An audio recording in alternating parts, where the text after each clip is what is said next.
ഖത്തറിനും കുവൈറ്റിനും നേരെയുണ്ടായ ഡ്രോൺ ആക്രമണത്തെ UAE ശക്തമായി അപലപിച്ചു. താൽക്കാലിക വെടിനിർത്തലിന് ശേഷം UAEയിൽ കഴിഞ്ഞ കുറച്ച് ദിവസങ്ങളായി ആശങ്കയുയർത്തിക്കൊണ്ട് ഡ്രോൺ ആക്രമണങ്ങൾ റിപ്പോർട്ട് ചെയ്തിട്ടുണ്ട്.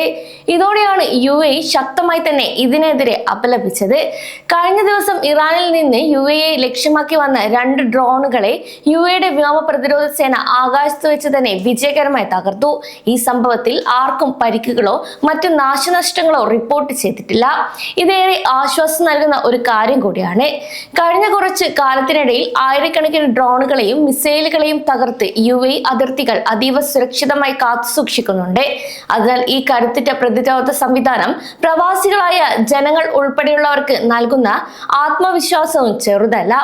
അതുകൊണ്ട് തന്നെ പ്രവാസികൾക്ക് യാതൊരു പരിഭ്രാന്തിയും ഇല്ലാതെ തങ്ങളുടെ ജോലികളുമായി മുന്നോട്ട് പോകാവുന്നതാണ്. UAEയുടെ സുരക്ഷയെക്കുറിച്ച് പറയുമ്പോൾ തന്നെ അയൽ രാജ്യങ്ങളായ ഖത്തറിലും കുവൈറ്റിലും നടന്ന സംഭവങ്ങളും ഗൗരവത്തോടെ തന്നെ കാണേണ്ടതുണ്ട്. ഇന്നലെ രാവിലെ ഖത്തറിലെ മിസൈൽ തുറമുഖത്തിന് സമീപം ഒരു ചരക്ക് കപ്പലിന് നേരെ ഡ്രോൺ ആക്രമണം റിപ്പോർട്ട് ചെയ്തിരുന്നു. ആക്രമണത്തെ തുടർന്ന് കപ്പലിൽ തീപിടുത്തമുണ്ടായെങ്കിലും ആർക്കും പരിക്കേറ്റിട്ടില്ല എന്നത് ഒരു ആശ്വാസ വാർത്ത കൂടിയാണ്. കൂടാതെ കുവൈറ്റിലും വ്യോമാതിർത്തിയിലും കടന്നു കയറാൻ ശ്രമിച്ച ഡ്രോണുകളെ സൈന്യം വിജയകരമായി തന്നെ തകർത്തു. ഈ രാജ്യങ്ങളുടെ സുരക്ഷയ്ക്കായി UAE പൂർണ്ണ പിന്തുണയും പ്രഖ്യാപിച്ചിട്ടുണ്ട്. ഇത്തരം ആക്രമണങ്ങൾ അന്താരാഷ്ട്ര നിയമങ്ങൾക്ക് വിരുദ്ധമാണെന്നും മേഖലയിലെ സമാധാനത്തിന് വലിയ ഭീഷണിയാണെന്നും UAE വിദേശകാര്യ മന്ത്രാലയം വ്യക്തമാക്കിയിട്ടുണ്ട്. സുരക്ഷാ ചർച്ചകൾക്കിടയിലും തന്നെ പ്രവാസികൾക്ക് ആശ്വാസം നൽകുന്ന മറ്റൊരു അറിയിപ്പ് കൂടെ പുറത്തു വന്നിട്ടുണ്ട്. അതായത് ഇന്നു മുതൽ UAEയിലെ സ്കൂളുകൾ തുറക്കുകയാണ്. മേഖലയിലെ സംഘർഷങ്ങൾ കാരണം കുറച്ച് ദിവസങ്ങളായി സർവകലാശാലകൾ ഉൾപ്പെടെയുള്ള വിദ്യാഭ്യാസ സ്ഥാപനങ്ങൾക്ക് ഓൺലൈൻ പഠനം തുടരാൻ നിർദ്ദേശം നൽകിയിരുന്നു. എന്നാൽ മേഖലയിലെ സംഘർഷാവസ്ഥ മാറിയതോടെ വീണ്ടും നേരിട്ടുള്ള പഠനം ഇന്നു മുതൽ ആരംഭിക്കുകയാണ്. അതിനാൽ വീട്ടിലിരുന്ന് പഠിച്ചിരുന്ന വിദ്യാർത്ഥികൾക്ക് ഇനി സ്കൂളിലേക്ക് നേരിട്ട് പോകാം. കൂടാതെ ക്ലാസുകൾ സാധാരണ നിലയിലും പ്രവർത്തിച്ചു തുടങ്ങും.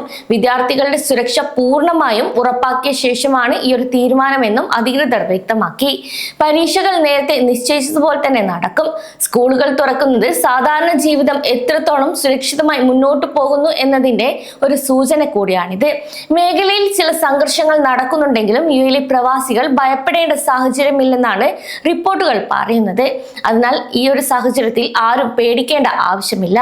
കൂടാതെ താൽക്കാലിക വെടിനിർത്തലിന് ശേഷം സ്ഥിതിഗതികൾ ശാന്തമായതിനാൽ എല്ലാം അവസാനിച്ചു എന്ന് കരുതിയതായിരുന്നു. എന്നാൽ പെട്ടെന്നായിരുന്നു ഇറാനിൽ നിന്നുള്ള ഡ്രോണുകൾ UAE ലക്ഷ്യം വെക്കുന്നതായി കണ്ടെത്തിയത്. കൂടാതെ ഇതിനുശേഷം 2-ലധികം ഡ്രോൺ ആക്രമണങ്ങളും UAEയിൽ റിപ്പോർട്ട് ചെയ്തിട്ടുണ്ട്. ഈ ഒരു സാഹചര്യത്തിൽ ആരും അനാവശ്യമായി പേടിക്കേണ്ടതില്ലെന്നും അധികൃതർ നൽകുന്ന നിർദ്ദേശങ്ങൾ കൃത്യമായി പാലിച്ചാൽ മാത്രം മതിയാകും. കൂടാതെ ആരും വ്യാജ വാർത്തകളിൽ വിശ്വസിക്കരുത്. കാരണം UAEയിൽ നിന്ന് പഴയ വീഡിയോ ഫോട്ടോയും പുതിയതാണെന്ന രീതിയിൽ പുറത്തു വരുന്നുണ്ട്. അതിനാൽ അധികൃതർ നൽകുന്ന ഔദ്യോഗിക നിർദ്ദേശങ്ങൾ മാത്രം എല്ലാവരും പിന്തുടരുക. കൂടാതെ സോഷ്യൽ മീഡിയയിൽ വരുന്ന പല വാർത്തകളും തെറ്റാൻ സാധ്യതയുള്ളതിനാൽ അത് ഷെയർ ചെയ്യുന്നതിന് മുൻപ് തന്നെ സത്യമാണോ എന്ന് ഉറപ്പുവരുത്തേണ്ടതും അത്യാവശ്യമാണ്. കൂടാതെ പ്രവാസികൾ ഉൾപ്പെടെയുള്ളവരുടെ സുരക്ഷ ഉറപ്പാക്കാൻ UAE ഭരണകൂടം എന്നും എപ്പോഴും സജ്ജമാണ്.